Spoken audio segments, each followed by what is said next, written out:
Hey everyone, and welcome to episode 43 of Robbie's Backstage Bants. Today I'm joined by the lovely Dom Hartley-Harris. How are you doing? I'm good, man. How are you? I'm all right. It's great to have you here in the Zoom. Thank you very much. Great Some to be might here. say the Zoom where it happens, you know? Oh, I love it. I love it. I mean, that is actually, imagine that's the first time I've heard that. Yeah, obviously. Yeah, I'm whatever. disappointed I've not heard it. No, I'm disappointed I've not heard it before now. Wow, I'm shocked. So copyright. Copyright that. Thank you. Yeah, I'll be keeping that. So the first sort of questions I've got for you today are about your journey in your career. So the first question is, what is the journey of how you got to where you are today? Oh, wow. Well, I used to, it started when I used to have a stammer as a little kid. Right. And one of my family members, my nan, who kind of got me into it, she thought it was, or heard that it was going to be a good idea to try and get into like drama and like acting, that kind of thing, to try and help me with it. And then obviously as soon as I did it, I loved it. I already loved kind of like my first love is like cinema anyway. So I was always watching on films, and you probably couldn't like shut me up from like saying all the lines and that kind of thing. And I'd just be like in awe every single time I went to the cinema or watched film and TV. Yeah. And yeah, so I went to like a Saturday drama school, like stage school, and that helped with the stammer, and I just fell in love with it really. And then I did kind of like talent shows in school and secondary school and things like that, in primary school, secondary school. And it was only when I left secondary school and kind of knew, because you're not really told, not when I was younger anyway. No. I'm talking like I'm a granddad now. I'm like, when I was younger. No, when I was younger, you weren't really told that it was something you could do. I thought it was a really kind of like luck-based thing. But yeah, then I was told that you could go into it at college. Yeah. And then from there, I did performing arts. And they let me know about drama school. And then I got into drama school.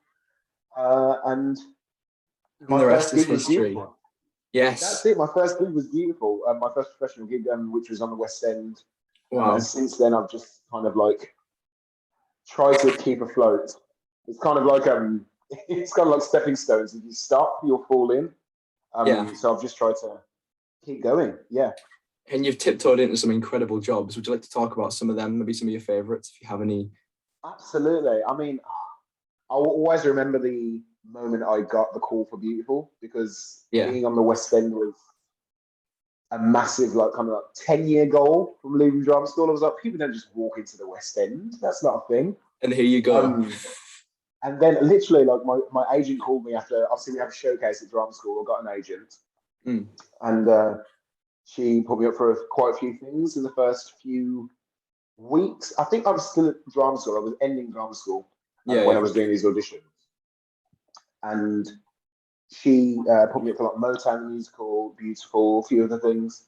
And then I think I just walked out of an audition to go on like a tour with some of the Strictly dancers as a singer. Oh, yeah. And I just walked out of that audition. I was on my way back to the train station to get back to Birmingham, where I'm from. I don't know if you can tell. And she called me and said, "You've got Beautiful."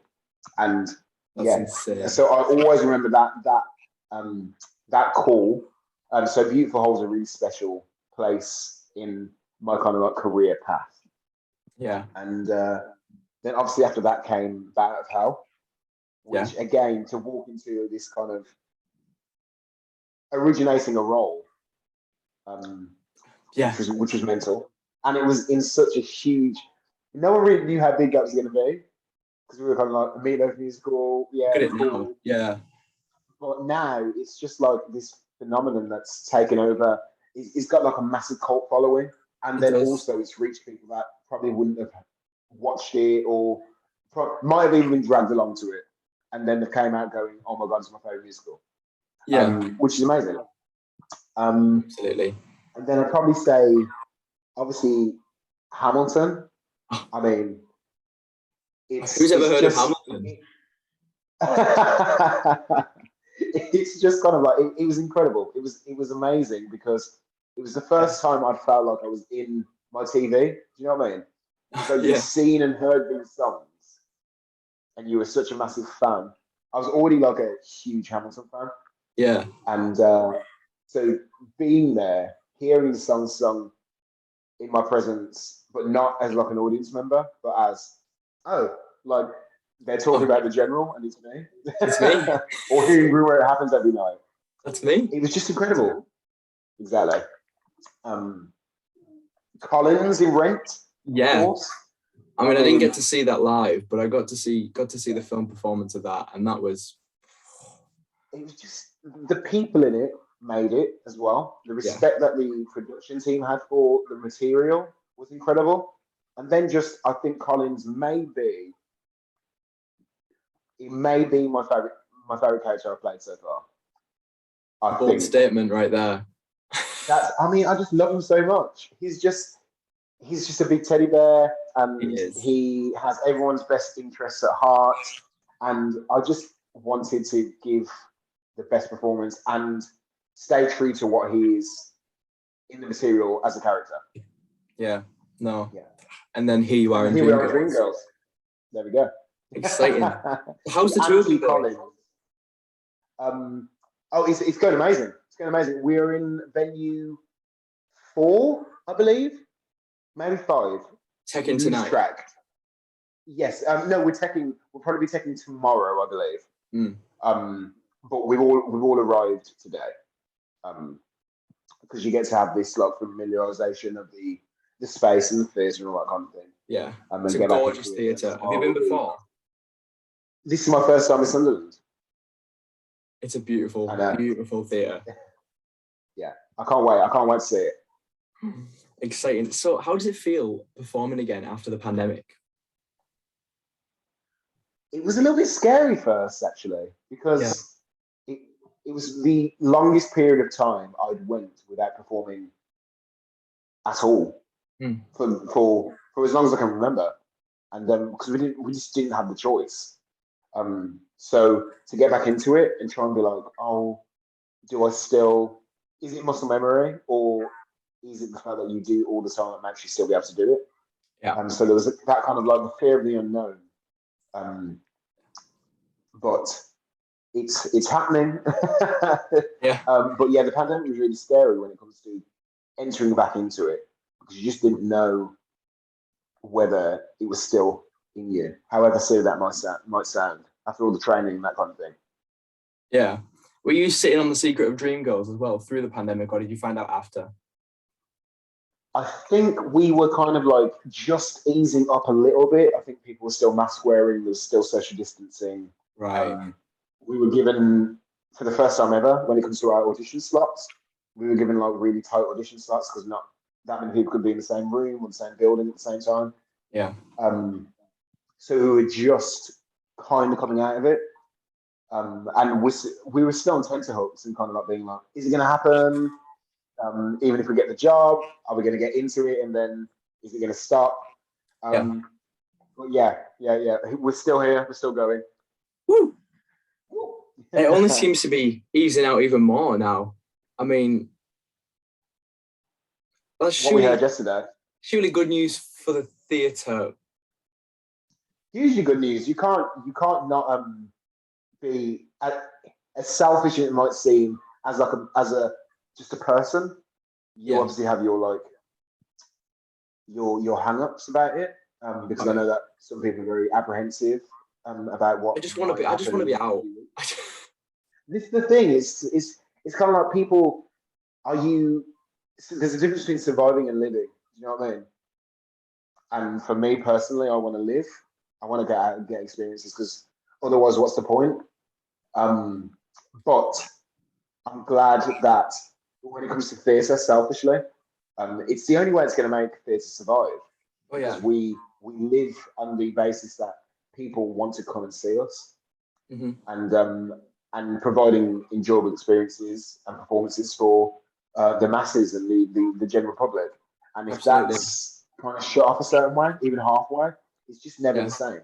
And there's no now fear I mean, obviously people are still going to get ill, but there's not so much of a, oh no, everyone's isolating, we can't perform. There's hopefully going to always be at least enough people to carry on with the show now. So exactly. That is another bonus for the industry, definitely. So what's it's one incredible. thing, it's really exciting. like doing Dreamgirls, what is one thing that you've learned, particularly from this show, that you maybe haven't learned in other shows? Well, I think this character is very different to anyone I've played before. And I've learned to, I mean, I come from an acting background anyway. I mean, I'm as surprised as other people that I've been in so many musicals as I have been in, because I entered it, and I always enter everything as an actor first and a singer afterwards, because I think it's just the more interesting way. And if you like try and dissect things as characters, try and tell a story, and whatever comes out comes out. But I think this character, you've got to learn to love who you're playing. Yeah. If you don't, it becomes quite, especially with someone like Curtis, it can become quite pantomime. Like no one ever thinks they're a bad guy. Like no character ever enters it going, I'm going to do something bad. I'm going to love it. You're going to suffer. Yeah. Exactly. And it's not a pantomime. So I think I'm learning more to, against what everyone else is saying. Yeah, I know what you mean. Yeah. You have to enter it going, everything you do is for the love of not only your drive, but every other character. People just don't see it. You've got to learn to love at least one thing about the person you're playing. That's a really interesting point. Yeah. That is one good thing to learn. So what's the most challenging aspect of the show for you personally? Not anymore, but I hadn't danced like this for a while. Right. Yeah. So I think in rehearsal stages, I was around all these intense, incredible dancers. Yep. I'm in the ensemble, just kill it every single night, and they are busting their butts. So in the rehearsal period, I was kind of just like, oh God, I've got to really keep up. And the first time I learned to step into the bad side, I was like so behind. Like I didn't know what I was doing. And that night, I went home and like, I think people tell you if you ever speak to somebody else in the cast, they'll be like, I don't know how Dom didn't know it so much at the first day, and then came back the next day and like, it's just there. It was there. It was an absolute massive evening of just smashing it in a room the size of like my bedroom, over and over again, and coming in and being like, I refuse to go in and make everyone else look so bad. Yeah, dedication. That's it. I think you just need to like put your effort into the work. I agree. But yeah, the dancing part of it, and then obviously it's always quite hard to be told to be people putting their own experiences or premeditated thoughts onto a character that you've learned to love. And it rarely changes. I think it's just something in you that needs to go, this is how it is, but you need to just keep going on the path that you're going to make the character real. Yeah, no, definitely. Yeah. So do you have a favorite song in the show? Ooh. Is it actually one that I pick, that I sing, or any? No, it could be any. I've got to say, I've got a top three in no particular order. Step to the Bad Side, obviously, is just like massive, and it's I get to do it, and it's the mood switch of the whole show. Yeah. So I love that. Dreamgirls. It's the one that I remember hearing when the film came out, and like it just setting up that kind of like glitz and glamour, and the side of like as soon as you heard that, you knew you were in Dreamgirls. It was like, yes, we're here. And then of course, and I'm telling you, for me, it's the musical theatre song. It is. It really is. If someone asks me what is musical theatre, to you, That song. That song would be absolute number one. Absolutely. So I think those are the three. And I'm probably going to have to say, and I'm telling you, more than the other two. Now that I've said that, I'm like, of course it's that. It's that one. That is the song. Yeah. So obviously touring's a lot different to being West End. So what's your favourite thing about touring, and how do they differentiate for you? I think when it comes to touring, firstly, I'm getting to go to places that if I had not been on tour, not that if it was given to me that I wouldn't have went there, but that I probably wouldn't even have thought of going to. Yeah. So I'm getting to visit everywhere in the UK with this tour, really. You know, which is great. So I'm getting to see my country, and secondly, the audiences. The audiences are just kind of like, I mean, we started in Liverpool, and I tell you, in Liverpool, if there is like an anti kind of like London etiquette of theatre, it's Liverpool. Yep. And it's incredible. It's just incredible. It's electric. If they love it, they're not going to be afraid to let you know. No. If they hate it, you'll get that up here as well. We're loud up here. I can't wait. I honestly can't wait. I cannot wait. And now you said it's a beautiful theatre as well. One of the most beautiful, definitely. Yeah. Brilliant. Can't wait. Exciting stuff. Obviously you've been touring, you said you're on your fifth venue? I think we went to Liverpool, Bristol, Milton Keynes, fourth. There we go. Fourth venue. So have you had any funny on-stage mishaps yet? Have you been going for long enough for that to happen? Oh God, have I had any? I'm trying to think. Not personally, but we've had a couple of. I don't want to throw anyone under the bus. we've had a few little things go wrong when it comes to like timing wise of set and actor ratio of the stage and people dodging things. That's all I'm going to say. That happens everywhere. Dodging parts of automated set. That's definitely been a thing a few times. But if you haven't noticed, if people haven't noticed, nothing's went wrong. Nothing happened. What are you talking about? No. I'll be watching you now, dodging the set. So this is a nice one. Summarize the story of Dreamgirls as fast as you can. So there are three girls who want to be singers, and then there is a aspiring manager who's currently a car salesman. He comes in, takes them under his wing, makes them the backing singers of the biggest star in the world. They shine. He catapults to stardom, and then he falls in love with two of them, and he's pulled the other way, and then he has a massive kind of like he falls down into the depths of what the negative side of stardom and celebrity, and they find themselves through each other, and he burns and dies. There we go. End. That was really good. That was really good. So the last question before we go on to the quiz is, why should people come and see the show? You should come see the show because it's full of the type of music that you love. It's an electric show. Every performer on stage is giving their all. It's glamorous, it's glitzy, it's deep. The costumes, the musicians, and the history of Dreamgirls. It wouldn't be around as long as it has been if it wasn't fantastic.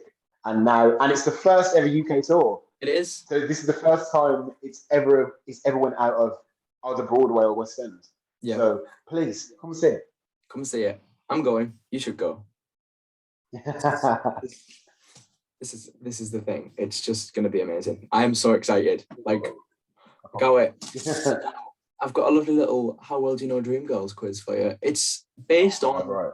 It's more based on productions as opposed to the show itself. So the first question. This is probably I'm going to be so weak at this. It's fine. Go. A bit of fun. How many songs are in the original London cast recording? Okay.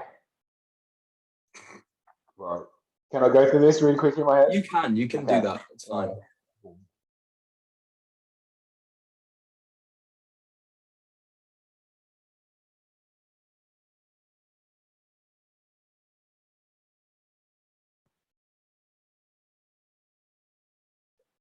20.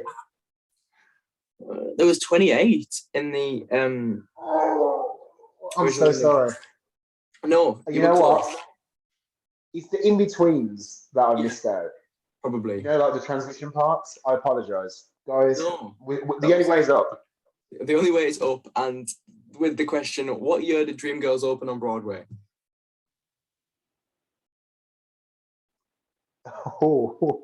Yeah. 1978. 81.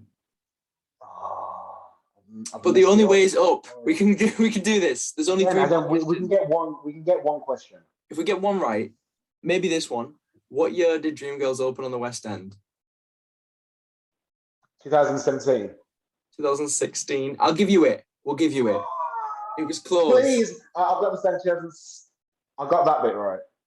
Yeah, we'll give you that one. Thank you. We'll just pretend that my sound cut out. Yeah, definitely you got that 2016. Right. Boom. The next one. How many Tonys did the show win?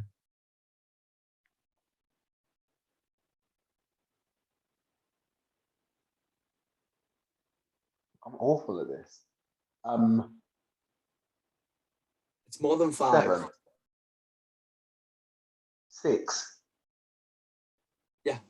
I was going to say 6. Well, you can have that one as well. That's 2. Look at this. Look at this. Smashing it. And the last question. Who wrote the book and lyrics?